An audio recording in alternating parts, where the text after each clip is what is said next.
Hello and welcome to this webinar on Getting Started with GRESB. My name is Ruben Langbroek and I'm Head of Asia Pacific for GRESB. And today, for this webinar, I'll be joined by my colleague Sarah Blankfield, who is our Manager, Member Relations for Oceania. Sarah will be interviewing one of our newer participant members on, indeed, Getting Started with GRESB. So, over to you, Sarah. Thank you, Ruben. I'm delighted to be joined today by Tamara Williams, who is Head of ESG for Barings Real Estate Australia. Tamara has over 25 years of senior property and investment experience in both the real estate and finance sectors. Barings Real Estate Australia is part of Barings, a $381 billion global investment manager with over 1,800 professionals and 1,200 clients. Thank you for joining me today, Tamara. Thank you, Sarah. Great to be here. Perhaps you can start by explaining how Barings came to re-engage with GRESB in 2023 under the new brand. Barings recently acquired a company that I worked with called Altus Property in Australia, and a couple of years ago we first engaged with GRESB to undertake a GRESB assessment for two of our funds. And I found that process to be really fruitful for our organisation because it basically set us up with an ESG framework that touched every aspect of ESG right across our businesses and our funds, in fact. Last year, Barings acquired Altus, and in fact, we had a number of changes across ownership of funds, etc. So we decided to re-engage with GRESB because we were in a process of integrating, in fact, with Barings as a global organisation, and GRESB was a perfect opportunity for us to be able to make sure that we integrated all of our ESG operations and framework with Barings Global. And so I used GRESB actually as an opportunity to be able to engage with our global offices and also to make sure that there was a consistency in our ESG approaches with our global offices. That's great. Are there any other key benefits that you'd like to highlight of engaging? Well, as I said, when we first engaged with GRESB a couple of years ago, I really used it. I was relatively newly employed to the Barings business, and I actually used GRESB as an opportunity to frame our ESG framework right across the business. And so my belief is if you follow a GRESB framework and you look at all of the expectations that GRESB has in regards to its the environment, the social, the way in which management is structured from an ESG perspective, some of the alliances to other organisations, some of the practices around assets, tenant engagement, community. If you can align your business to the requirements of GRESB, we use it not as a tick-the-box tool, but we actually use it to properly frame our business in terms of ESG best practices. I really used GRESB as an opportunity to be able to integrate and build an ESG platform, which was important in our industry and really was best practice ESG. It's great to hear how it's become really integrated into the way you do things. I'm sure alongside the positives, there are always some challenges as well. So I'd be interested to hear maybe some of the challenges that you encountered and how you overcame them in the process. Well, it's really funny, actually, Sarah. When we first started engaging with GRESB, I was led to believe that GRESB was this big monster of an organisation and an assessment, and that it would take 3 people the entire year to do. And I was actually quite hesitant in engaging with GRESB. So when I was actually getting approval internally for budget, etc., I was sort of venturing into the unknown. One of the reasons that we did it regardless of really I thought it would be an extremely challenging process, was that I the two reasons actually. I really pushed on the business that that in order to be ESG best practice, we had to engage with GRESB because it is a perfect framework for us to adopt. And secondly, that in the first year you can actually have a grace period where your results are not published. And so for us it was a case of, well, we'll engage with GRESB, we'll see how we go. It doesn't really matter how well we score or not. Let's just do it. So I guess that the challenges for me was actually getting started. When I was actually through that process of getting started and I had access to the portal and all of the questions and understood what was required of us, really the actual engagement with GRESB is not so difficult or time consuming, in fact, if you have your ESG strategy up and running as a business. So I guess, the challenges were really getting started. I think another challenge that I see, and I think every real estate company in the world has this challenge, is GRESB will really require step-ups in terms of disclosure and emissions calculations and all those sorts of things. And so, and GRESB does look at a whole of building. And one of the challenges, obviously, I think we all have, is getting tenant data. And so I would say from an expectation of GRESB, it's absolutely right that that is included in the assessments. But that probably for us is one of the biggest challenges, is that, how you get tenant data around waste, water, energy, etc., especially, when you've got certain types of assets. Yeah, we do hear that quite a lot in this market in terms of the tenant data collection. I'm wondering if you've got processes that are working for you now in terms of gaining more tenant data and engaging with the tenants? Yeah, absolutely. In fact, engaging with GRESB really highlighted the importance for us to get that piece right. We manage a number of different assets across many different sectors. So, when office, industrial, and also residential, or a build-to-rent platform. And so I think that when I realised what was required in terms of data gathering, I tried to figure out, well, okay, we can't do it so well this year because, in fact, we're at that point where actually, asking tenants for bills, etc., I think the first year we basically went and asked tenants for all their bills, and that was like a nightmare. I mean, it was just a nightmare. We tried to put it all on Excel spreadsheets and we tried to, chase down tenants and everything, and that was a nightmare. And so after that first year, I was like, okay, we're not doing that. So what it did is actually forced us to consider the sort of infrastructure and systems that we have in place. So there's, a few ways you can get data. Obviously, on the good gracious of the, you're beholden to the tenants, for their cooperation. You can implement a green lease with the tenants. You can meter, tenant space, So I think for us it was like, well, actually from now on our practices are such that, every tenant will have a green lease and their requirement will be to be able to provide us data.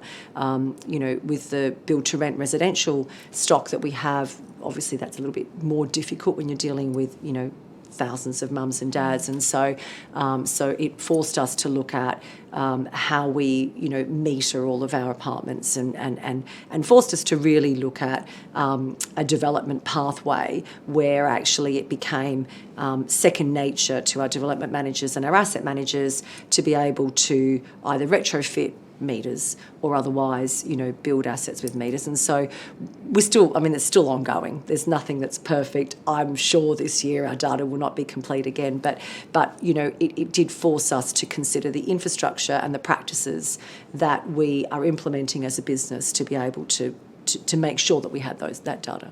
That's great. And aside from the tenant data and all those improvements you're making, are there other risks and opportunities that participating in GRESB has helped you to identify?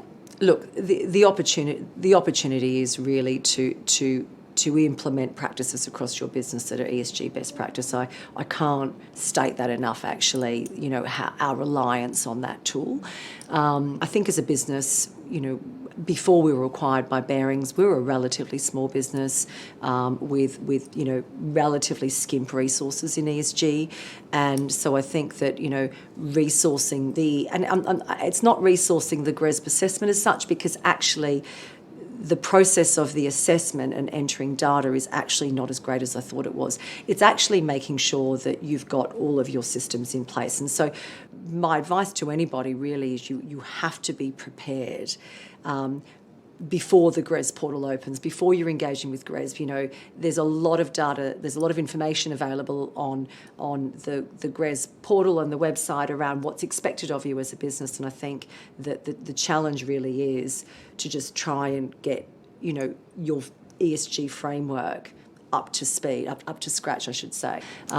So I guess, you know, there's a risk there, of course, that you get to the GRESB timing and you just, you know, haven't got all these, you haven't got all your little, you know, things in place. And we found that in the first year and we got caught out. So, you know, it's, but planning, you've got to plan.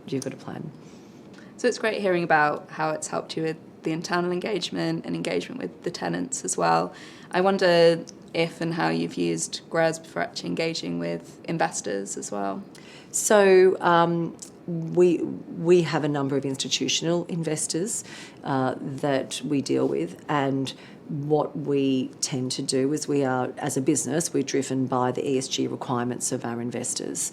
So on a couple of our institutional investors, it's been more of a dialogue around GRESB, and in fact, I should say all of our institutional investors in Australia, at least, require us to engage with GRESB. And that's not necessarily hard and fast rules. It's just that is a way for our investors to see how we are performing, and also a way for them to be able to benchmark us against peers, as well as enabling them to do kind of their annual due diligence check, I guess, on how we're performing as an ESG manager.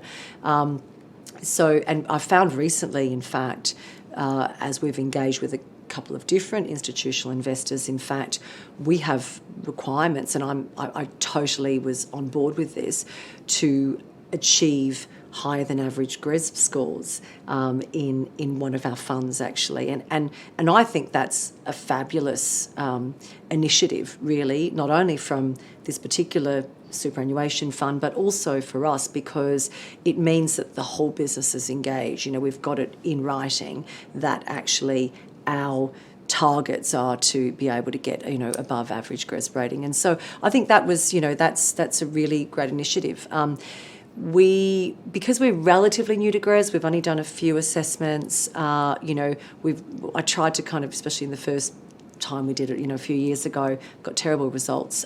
So it was a way of engaging with investors and saying, look, you know, this is what we got great results on, and this is what we need more work on, and this is how we're in fact structuring the business so that we can deal with these other points. But yes, look, it's a great tool to deal with investors, and I think investors are using this tool more and more to be able to assess their managers and really take the heat off their internal resources to be able to kind of make sure we're doing the right thing from an ESG perspective. That's great. So for this year, I know you've told me you're already getting going.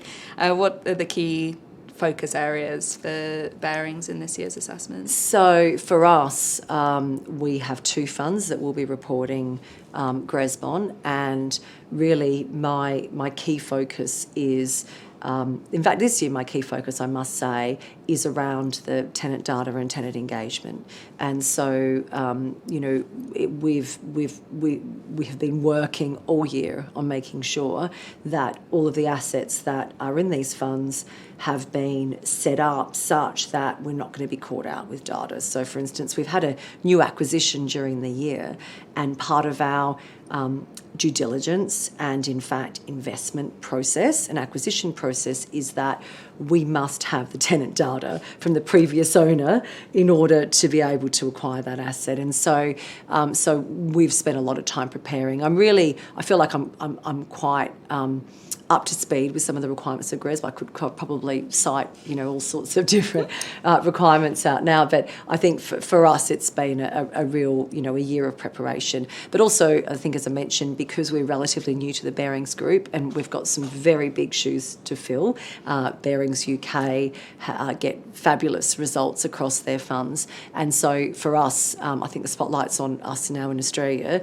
to really to step up our GRESB. And so I think for me, you know, I'm probably more worried, obviously worried about the investors, but also, you know, our global bearings. I really want to show to them that that our ESG practices in Australia are very solid. And so that's, you know, that's really front of mind for me. It's a bit of internal competition there as well, then. Yeah, absolutely. I mean, well, yeah, absolutely. And look, you know, and I think that's the beauty of being part of this global business as well for us, is that it's demonstrated to me that, in fact, you know, ESG practices right across the world are very similar. In fact, you know, there are specific jurisdictional issues, but really right across the world, ESG practices are very similar. And I think GRESB brings that consistency across multiple jurisdictions, and it's been a fabulous tool for me to relate to, you know, our UK office and our US office, because we're speaking the same language in terms of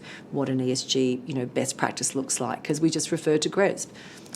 That's great. And so just one final question for you, for those getting started with GRESB in the next year or two.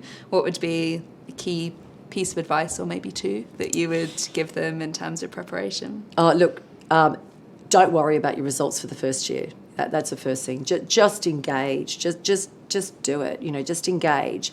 That would be my first bit of advice. And second is that we had always had an issue with, you know, when's our year-end date, because I know that, you know, the GRESB reporting period is really sort of, you know, the end of our financial year or middle of the calendar year, and so many organisations will kind of report for the previous year or report to December, and so it's a matter of make sure that you've got your year-end at a point where you know that you can meet certain information targets. For instance, as an example, you know, Green Star Performance is a tool that the GBCA released that we engage with a lot, as well as, so for instance, Neighbours. You know, those two tools are referred to in GRESB, and of course are you know, are tools that get you points. So, but they take a long time to be able to do and execute. And so if you are going to submit GRESB, you know, really kind of look back and see, well, how long do I need to plan for this particular initiative? But my advice is just you know, it's a fabulous framework. Don't worry so much about the point scoring. Actually really engage with it as a proper ESG framework, because it will be the best money you've spent beyond any consultant that you can get to frame your ESG framework. If you engage with GRESB, you basically have an ESG framework there and ready for you. So, yeah, that's my advice. Just get started and don't worry about the results. That's great. Thank you so much for your time, Tamara, and your fabulous insights as well for everyone who's going to watch this. Pleasure. And good luck with your reporting period this year. Thanks, Sarah. Great. Thank you. Thank you, Sarah, and especially Tamara, for sharing those insights. Great to hear more about how to get started with GRESB, which almost sounds like a no-brainer. If you're interested to hear more about GRESB or getting started with GRESB, or have any questions to Tamara, feel free to reach out to the details that are showing up in your screen, and we'll be happy to engage with you. With the GRESB reporting period in mind, we hope to welcome you to our GRESB member community very shortly. Thank you very much.